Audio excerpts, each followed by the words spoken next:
Prelims के लिए जो यूपीएससी क्या डिमांड करती है, प्रीलिम्स के लिए यूपीएससी डिमांड करती है कि आपका नॉलेज चेक करती है वो, कि आपने कितना डीप में पढ़ा है ना। तो जब हम कोई सब्जेक्ट को पढ़ते हैं, जैसे हमने हिस्ट्री उठा लिया, तो हिस्ट्री में 3 पोर्शन होते हैं, एंशिएंट, मिडाइवल और मॉडर्न। तो आप उसमें कितना डीप में पढ़ते हैं, ये नहीं कि आपने फैक्ट कितने रटे हैं, आपने चीजों की समझ कितनी है और उसके साथ में फैक्ट्स, ये 2 चीजें हैं वो यूपीएससी डिमांड करती है प्रीलिम्स के लिए।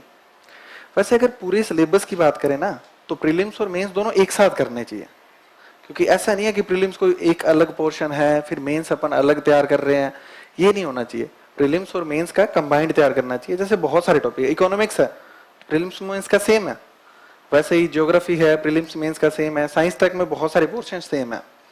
तो हमें क्या करना होता है कि हमें सबसे पहले बेसिक चीजें करनी होती है, history, geography, political science, science tech, environment and ecology, prelims में काफी पोर्शन है ना एनवायरनमेंट का, तो ये सारी चीजें हमें करनी पड़ती है।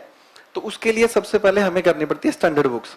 स्टैंडर्ड बुक्स जैसे सबसे पहले बताते हैं लोग एनसीईआरटी का, मैं पर्सनली बता रहा हूँ, मैंने सिर्फ एनसीईआरटी पढ़ी थी हिस्ट्री के लिए, जैसे पॉलिटिकल साइंस के लिए, ज्योग्राफी के लिए 6 से 12।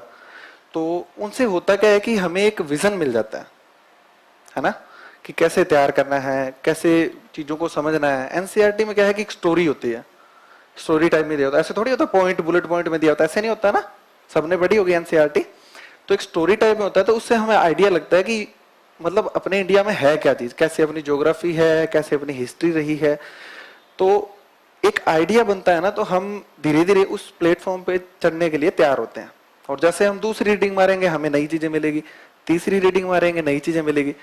तो हमें करना क्या होता है, जो एनसीईआरटी है उनको बार बार पढ़ना होता है, ठीक है। फिर आपको कोचिंग से नोट्स मिलते हैं, नोट्स में एनसीईआरटी इंक्लूड करके देते हैं, है ना, ये ध्यान रखते हैं कि एनसीईआरटी का जो पोर्शन है ना वो इसमें इंक्लूड हो। तो आपको ये भी करना होता है, एनसीईआरटी भी पढ़नी होती है, फिर आपका ऑप्शनल भी होता है, फिर आपके इतने सारे सब्जेक्ट हैं। तो सबसे बड़ा जो क्वेश्चन मेरे पास आता है कि भैया हम तैयार कैसे करें, इतना सारा, बहुत सारा सिलेबस होता है ना। तो आपको क्या करना है कि जब आप तैयारी स्टार्ट करें ना, तो सबसे पहले प्रीलिम्स का मत सोचिए, सबसे पहले सोचना आपको मेंस का। एक तो आपको मेंस का सिलेबस पूरा पता होना चाहिए कि कैसे है, मतलब पेपर फर्स्ट में क्या है, एक एक लाइन पता होनी चाहिए। क्योंकि जितने भी टॉपर्स हैं, मैंने जितनों से बात की है, मैंने खुद ने भी पूरा सिलेबस याद था मेरे को। तो हमें क्या पता होता है कि सिलेबस में है क्या चीज। अब पूरा सिलेबस ही पता नहीं होगा और हम लगे पड़े हैं कि ये करने ये करने। जैसे आर्ट एंड कल्चर है, मैं आपको बताता हूँ, आर्ट एंड कल्चर में सिलेबस में लिखा हुआ है कि वेरियस आर्ट्स, लेकिन उसके साथ में आर्किटेक्चर और जो साहित्य है ना उस पर ज्यादा फोकस किया हुआ है। तो ये दोनों जो पिलर है ना वो हमारे बहुत अच्छे से तैयार होने चाहिए, है ना।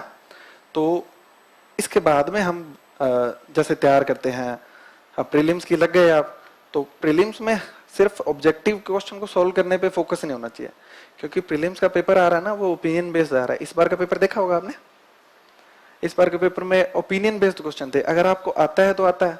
जैसे एक क्वेश्चन था,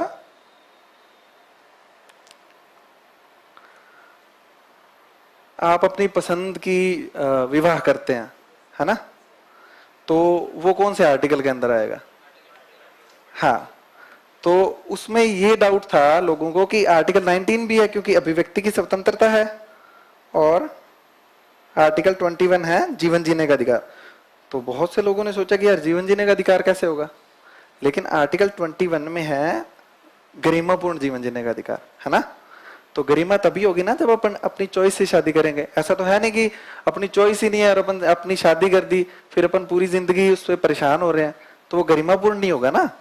तो ये है उसका आंसर होगा आर्टिकल 21, जो मुझे लगता है ना। बाकी सभी लोगों से मैंने जो डिस्कशन किया था वो यही था। तो इस तरीके से ओपिनियन बेस्ड क्वेश्चन आते हैं, तो वो मेंस की तैयारी में ही आपके कवर होते हैं।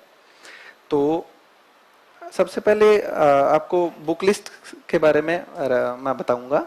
जैसे हिस्ट्री के लिए मैंने 3 एनसीईआरटी पढ़ी थी, ओल्ड वाली। उसके अलावा जैसे मॉडर्न इंडिया का पोर्शन था, वो कुछ मतलब जो स्पेक्ट्रम से या कुछ इन सब चीजों से जो थोड़ा सा जिसमें फैक्चुअल डिमांड करते हैं उनसे तैयारी की थी। और उसके बाद में प्रीलिम्स में आता है अपने ज्योग्राफी का पोर्शन, उसके लिए एनसीईआरटी की थी।